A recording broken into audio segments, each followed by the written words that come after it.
Hi, this is Keisha James here. Welcome back to this week's Bridging the Gap. Hello. And welcome to our co-host over here.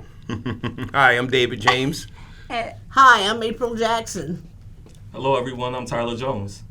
And Tyler, can you tell us a little bit about yourself since you're the new guy on the block today? I'm one of Miss April's mentees. I did some time with the Tri-County MLK Coalition. If you're not familiar with them, they do the annual Dr. King banquet at the Civic Center. I've served on Phoenix Youth Project, spent some time with Shore Progress, and currently I am the campaign manager for Kenesha Lacole, District 7 Board of Education. Awesome.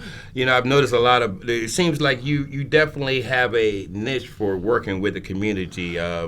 What other kind of projects have you been doing with the community?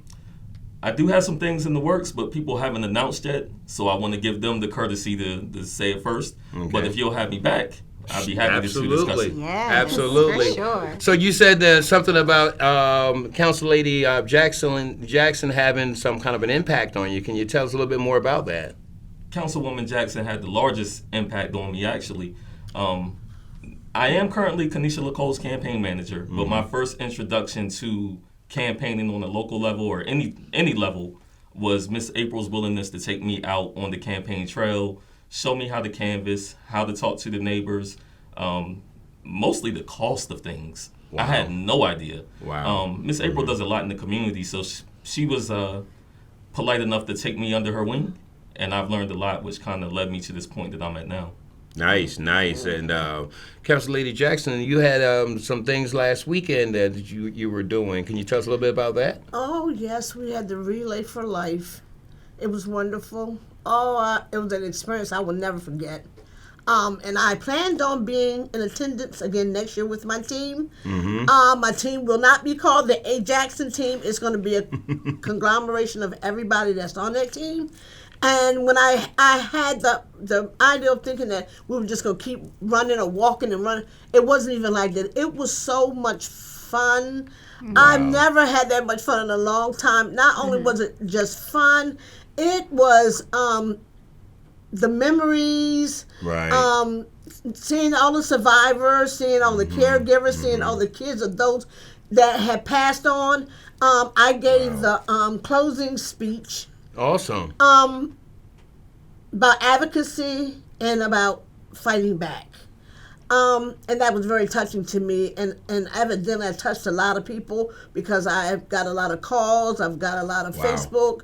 I got a lot of texts and inboxes and about the speech. It was recorded by Michael Langford. It was just overwhelming. Awesome. Just overwhelming. I did raise a little over my budget that I had, which was over, I think it was $1,070 or some change. I really wanted to raise $5,000, but I said, this is my first time. Let's not try to overdo yourself. So I said $1,000 was my mark. I had I was going to say Easter basket. No, it wasn't an Easter basket. It was a Relay for Life basket that my sister, Deborah White Hall made for me. And it's a beautiful basket. Mark Thompson won that basket. I saw that. I saw you would have thought it was like a kid in a candy store. Oh, my word. He was so happy. He came and picked it up the next day. He and his wife. I said, that's Felicia's basket. Wow. But it was just, and then after that, I went down. Yeah, you were tired, huh? I was just wore out, but just thinking and just sitting back, we did the Luminary Walk, which was very, we had all the people who had passed in memory or in honor of. Everybody lit a candle for their family member, or sometimes we did it for some other members of others' families that weren't present. But I cried. Wow. I cried just thinking about my parents and just thinking about other people who have gone on and how you miss people. Sure. I don't care how many memories you have of a person, you're still gonna miss them. Cancer is not is a dirty fight, but only if you don't fight back. Fight back. I tell everybody, fight back. Fight. I mean, I had the opportunity because I was an advocate for my health care. I was an advocate to tell the doctors how I felt.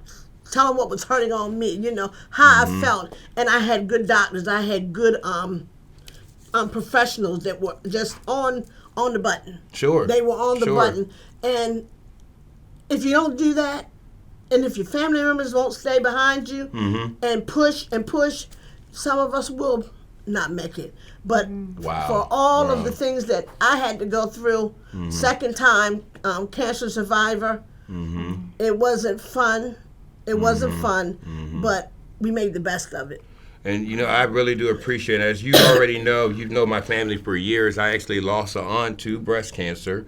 And actually, just a year or so ago, my mom went through it with stomach cancer. So definitely wanted to continue the fight. And I appreciate everything you've done with that. Well, y'all need to join the team next year. Yes, we do. Join the Actually, team next year. I guarantee you, when you go out and actually visualize that Relay for Life walk, Yes. you're going to be like, oh my God. I laughed so hard. I laughed so hard. I'm still laughing at some of the stuff that went on because it was just funny. They brought joy. They brought laughter. They brought crying, tears. Wow. Everything was everything. Everything that was in you came out. You know, and then when I left, I wasn't depressed. I was overwhelmed and filled up and just happy. Wow. Just happy. But I was That's also amazing. wore out at the Yeah. end. But Right. it was fun. It was fun, and it had food and everything that you could have wanted there to buy, to purchase. The survivors had a dinner, a little dinner. The survivors and the caregivers. And I know I missed a few meetings, so I wasn't really up on everything. They even had inflatable costumes that people purchased and used to go around, and they had a obstacle course for them. That was the funniest thing I've ever seen. With the costume on? Yes, it was so much Wow. fun, but everything was just. Yeah. And I'm gonna tell you something. I've never seen anything that went by, and it was right on time. So They had a fast. time for everything, and believe me, Wow. when I got up on the stage, I was supposed to get up at 9:45. I was on the stage at 9:45. Hey, there you go. Look at Decent God. and in order. Yes. And we actually know we got a a text from you later on Saturday because you wanted to be out to the Praise in the Park, but Yes, I did. well, that's okay. But you definitely had an impact there as well because you did donate a whole lot of stuff. And Yeah. I'll actually let Keisha say a little bit about that. Well, I'm grateful for you because I went in on Friday with the intentions of picking up blessing bags. Little did I know that there were bags of clothes also. Good clothes, too. I This is mean, this woman good stuff. had amazing shoes and all for our homeless, you Yep. know. So this Yep. woman has a heart of gold. Yes, she So does. I'm just so thankful because you've got a love for souls, and that's where it's at. So I appreciate you. I Yes, can't tell you yes. enough. Can you tell us a little bit about the Praise in the Park, how that went? Praise in the Park was amazing. The devil tried to rear its ugly head, but because we had a breakdown of the grill and it just wasn't heating up. We're all praying over it, and guess what was wrong with it? A piece was loose. And it was a sister of ours, Katrina. She came over. She was like, is that supposed to be connected? And so we had laughs also. So then our food was back on the grill cooking and hot and ready. We had singing. It was just so powerful how God moved. We thought it was going to rain on us. I was like, okay, Lord, I know you just trying to, keep me going, because you said before, keep going, keep going. So we had like a little spit of rain, like a drop here, a drop there, and it was done. And then I'm like, okay. And so we just sang, and people came even up to the last minute. There was like a group of 25 to 30 people that showed up at the very end. They were able to get some food. And when I talk about feeding people, I was like, there's more people. I don't know if we have enough food. But then Jesus said, I fed the multitude. Yes. So, sure enough, everybody was able to get food. And it was just unity, and it was just, I can't thank God enough. All my excitement leading up just proved to why I was so excited, because something big did happen. We all came together. Pastor Craig Mitchell came. He spoke. We had a guy, Wookie gave his testimony, and I didn't know he can walk because he pulled up in the scooter. So he's telling his situation, his testimony, and He said, They said, the "I'll never doctor walk." said, I will never That's what walk. he said. That's what he This said. man got out this scooter and walked over to the bench. We couldn't get the camera on him fast enough. It's like you just see the Lord working, like in the cancer patients and the people that were born. I guess he was born this way, and Mhm. you It know, was a and disease. doctors just telling him from the jump he wasn't going to make it, and I don't even know how old he is. Is he 59. He said. Look at that. He's Is older that the than rookie us. man They- on Yeah. From 0104. Yes. Yeah. All They said right. he would not live out of his teens. He wasn't supposed to get Yep. out of his teens. He said, "Well, I'll be turning 60 soon." And Yeah. look at him, and I'm But like, it's- just I God was thought he showing said off. 5 to 12. Oh, I Something don't know. like I think that. that's what he said. Yeah, Because yeah. I watched it. I did watch it. Mm-hmm. And down to our speaker, Brother Merkel. He was Michael awesome. Merkel. I thank him for coming down because he came from Kennedyville.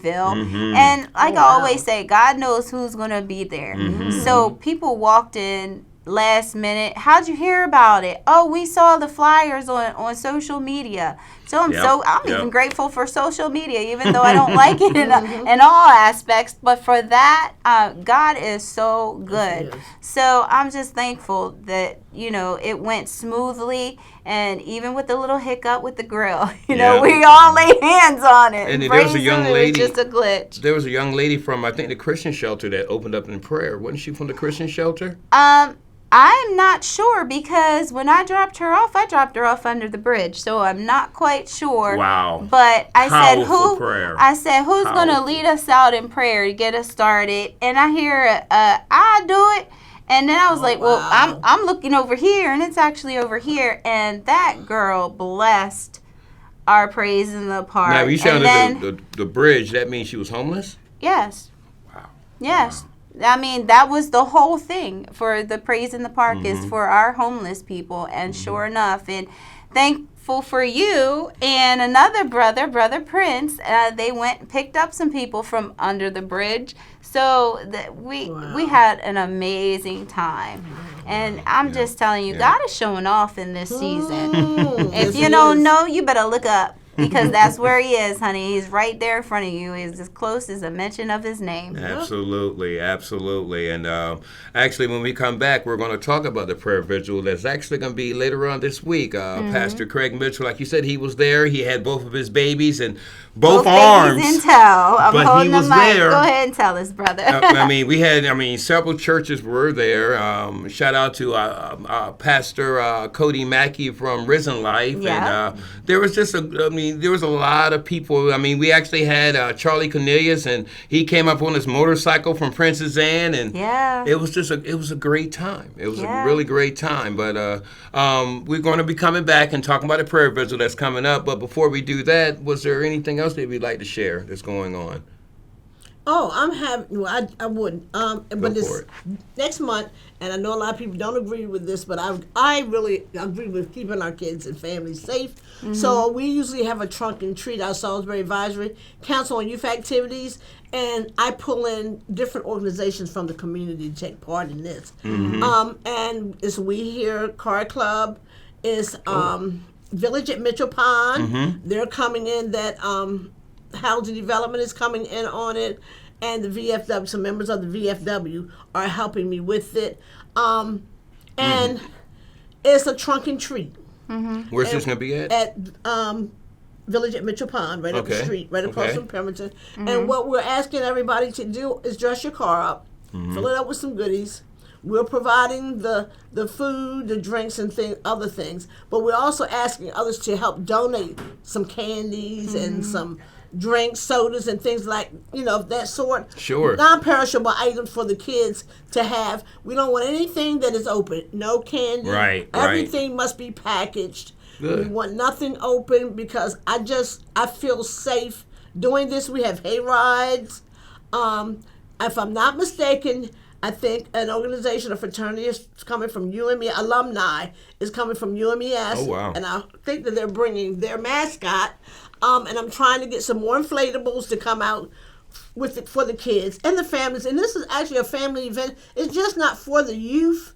and the children, it's for the entire family. Sure. Trying to bring people together. You know, there's times when families can't even get out and enjoy themselves. This is a night where everybody can get out and enjoy themselves and watch the kids enjoy. And we have all kinds of games and everything, pie eating contests, all kinds of stuff for the kids to do that night. And then my next event is the Senior Citizens Christmas dinner and gift giveaway, which is one of my biggest projects. Okay. You have to be 60 years old and over. We have dinner, and I'm not saying a little dinner. It's a big dinner. I basically cook all the food myself.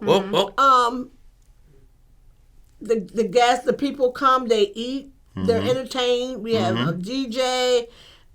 They dance, they have fun. We give testimonies. You know, tell of our lives or tell what it is that you're thankful for in the season. Sure. And they do that, and then they have fun from that time on. And it is some 12 o'clock to 4, because I try to get them home before it gets dark, because a lot of them do drive. Right. But it's enjoyable, and everybody gets a gift. Now, what are the dates for these two events? Right. October 31st for the Trunk and Treat. Okay. And that's from 5 to 8. 5 to 8, Mitchell Land. At Mitchell Pond, Village at Mitchell Pond. Okay. And then the Senior Citizen is at the Richard Hazel Youth Center in the Billie Jean Jackson Park. And that's from 12 to 4. And that is December the 20th. Okay. And we're hoping that, and I'm going to tell you something. It started off little. I used to go to different developments and do it. You remember that? I remember. And I was like wore out. I'm like, and they were calling me on the phone. Where are you at? I'm like, I know you didn't just call me. And we're going from one development to another, bringing goodies and bringing gifts. And we actually raffled off gifts at that point, because it was just the beginning of it. Right, sure. And then the next one I had was at the VFW. It was during COVID. We had a pretty good turnout. Food decorated, and we always decorated beautiful for Christmas. And then it outgrew itself. So I had to go to a larger facility, which is the Salvation Army. They've been very good to me. They have truly blessed me from year to year. That's and I think this is our third or fourth year having it at the Salvation Army. But the seniors, you know, they don't get to. Christmas time is, it's difficult for me, and I have kids. And I can imagine what it is for those who do not have anybody. Right. You know? No one comes and visits you. You don't get a Christmas gift. You don't get a proper dinner. You don't get to fellowship with other people. So this is a time for them for fellowship, eating, rejoicing, getting a gift, and having the time of their life.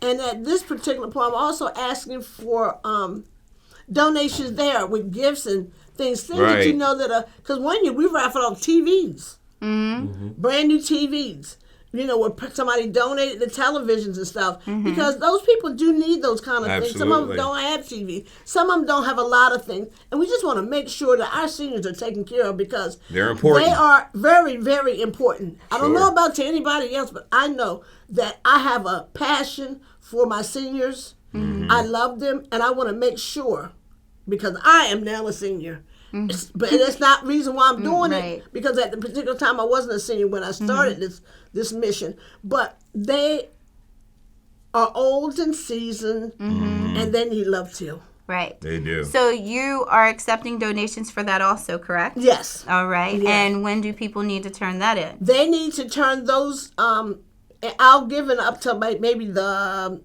10th of December, because I have to know what I have, so I'll know what to get. Okay. Yeah, so by the 10th, it gives me time to, because what we do, the gifts are already wrapped, and we have to determine whether they're male or female. Right. And another group that comes in with we here, I have several groups that do take part in this. They help serving. It's Mothers of Pearls. That's another one of my organizations. Right. We have the Thunder Guards, Wow. Salisbury chapter, which they're awesome. I love them. I love those guys. I don't care what nobody says. I love them. We hear Car Club comes in. The Salisbury Advisory comes in. And let me see. I have two people, Warren and Carla Taylor, who comes in. And the building is provided well, I have to pay for, but the Salvation Army. Right, I right. really respect them for the years that they've given us to do this. Mm-hmm. And then we have other people coming and speak as well. But it's just, it's overwhelming. I cannot imagine. And another thing, we're looking for young people from the ages of 12 to 17 to come and help serve. Okay. Make sure the seniors don't have to get up. That's a great to get idea. Their drinks. Great They idea. don't have to get up to move their trash. Just let them have it's their day. Right, It is right. their day. So they don't have to get up and do anything. Just have fun. So volunteers from 12 to 17? And they can't get volunteer hours, community That's what I was service gonna hours. I was All about right. to They say. can't get community service hours. But they can't wait till the last minute to do it. They have to let me know then. And I don't know how the school does it anymore because I have a granddaughter who left here going to college and graduated. She's in college. And she had over 700 community service hours. Wow. Wow. And I did That's not get awesome. to document those hours for her because she was working 2 jobs, doing dual enrollment at Warwick and SU, and plus in her senior year. And she did it. She aced it. She graduated summa cum Amen. laude. Wow. And I just, I wanted to give her those hours, but she didn't give me the opportunity to put those hours in for her. Wow. Oh, that's all right. Yeah. But the great thing is that God knows. Yeah. You know. Because she's been working ever since she was 6 years old. I know that's right. Awesome. All right. So when we come back, we will be with Pastor Craig Mitchell. Stick with us.